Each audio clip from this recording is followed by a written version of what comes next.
చేస్తున్నావమ్మా? నేనేం చేయడం లేదే. నిజంగా ఏం చేయట్లేదా? ఆహా లేదు. నువ్వేదో దాచావు. నేనేం దాచాను? కావాలంటే చూడు, నా చేతులు ఖాళీగానే ఉన్నాయి. చేతులు ఖాళీగానే ఉన్నాయి, మనసే ఖాళీగా లేదు. నువ్వు దేని గురించి మాట్లాడుతున్నావు? ఈ లేఖ శుభలేఖ ప్రింట్ కాకముందే మిస్సెస్ లేఖ అయిపోయినట్టు కలలు కంటుందే, దాని గురించి.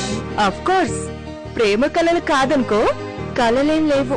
నువ్వే అన్ని ఊహించుకుంటున్నావు. మీ ఆయన గురించి నేను ఊహించుకుంటే చండాలంగా ఉంటుంది.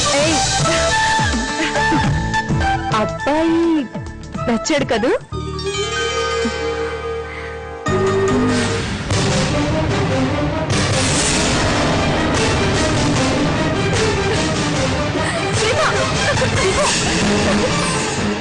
పిచ్చుకుంటుందా? పట్టిన పిచ్చి వదిలిపోయింది. బట్టి పిచ్చి, అతనితో బతకడం అంటే పిచ్చి. ఇప్పుడే పిచ్చి వదిలిపోయిందే. మీరు 4 ఏళ్లుగా ప్రేమించుకుంటున్నారు. ఆ అమ్మాయిని నిన్న కాక మొన్న చూశారంతే. మా వదిన అయ్యే హక్కు నీకు మాత్రమే ఉంది, ఆ అమ్మాయికి లేదు.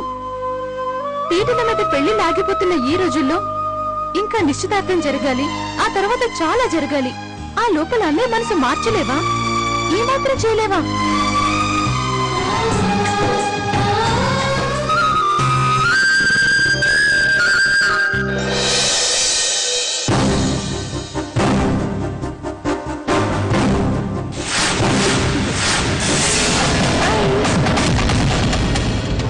శ్వేత, నువ్వు ఇక్కడ? ఏంటంత డల్గా ఉన్నావు?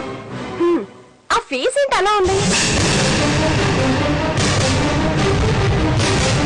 ఈ ఫేస్ చూసి ఆ పెళ్లి ఓకే అందా? అంతేలే బాబు, జీవితంలో మొదటిసారి ఎంగేజ్మెంట్ చేసుకోబోతున్నాను. శ్వేత అనే పిచ్చి దొక్కుతుంది, దాన్ని చేసుకుంటాను అని ప్రామిస్ చేశాను. లేక నువ్వు నిజంగా లక్కీ గర్ల్వే. లేకపోతే ఇంత పెద్ద ఇంటికి కోడలు ఎలా అవుతావే? ఆ బిల్డింగ్, ఆ అంతస్తు చూసి ఒక్క క్షణం అసూయగా అనిపించింది తెలుసా? కొంచెం బాధగా ఉన్నాను. ఎందుకు బాధగా ఉందో తెలుసా? ఇన్ని రోజులు మనం కలిసి ఉన్నాం, ఇక నుంచి నేను ఒక్కదాన్నే ఉండాలి కదా. ఎంగేజ్మెంటే కదా జరుగుతుంది. ఏంటి లేక? ఆయన గురించి. ఆయన గురించా? ఓహో, అందంగా ఉన్నాడు, ఆస్తుంది కాబట్టి ఏవైనా అఫైర్స్ ఉంటాయనా? అది కాదే, నాకాయన నచ్చారు. వాళ్ళ ఇంట్లో వాళ్ళకి నేను నచ్చాను. ఆయనకి నేను నచ్చానో లేదో అని చిన్న అనుమానంగా ఉంది. ప్లీజ్ ఇక్కడే పిచ్చి పిచ్చి పనులు చేయి. నీ ఇంటి సంగతి నీకు తెలుసు కదా.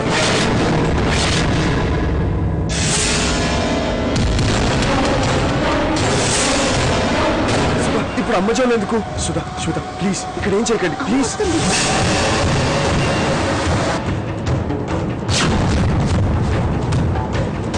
అమ్మా, తన క్లోజ్ ఫ్రెండ్ శ్వేత అన్న ఎంగేజ్మెంట్ కి వచ్చింది. ఏదో మాట్లాడాలన్నావని సుధ చెప్పింది.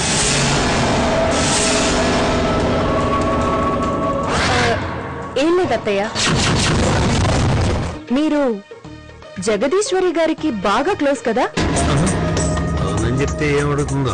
ఈ ఇంటి కోడలిగా ఆవిడ నన్ను ఎందుకు రిజెక్ట్ చేసిందో చెప్పగలరా? తెలిసింది చెప్పాలా, ఊహించుకుని చెప్పాలా? తెలిసిందాన్ని తెలిసినట్టుగా చెప్తే చాలు.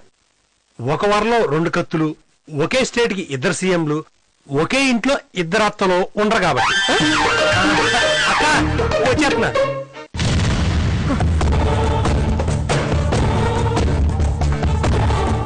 జగదీశ్వరి, నీ టైం బాగుండి నా కత్త కాకుండా తప్పించుకున్నావు.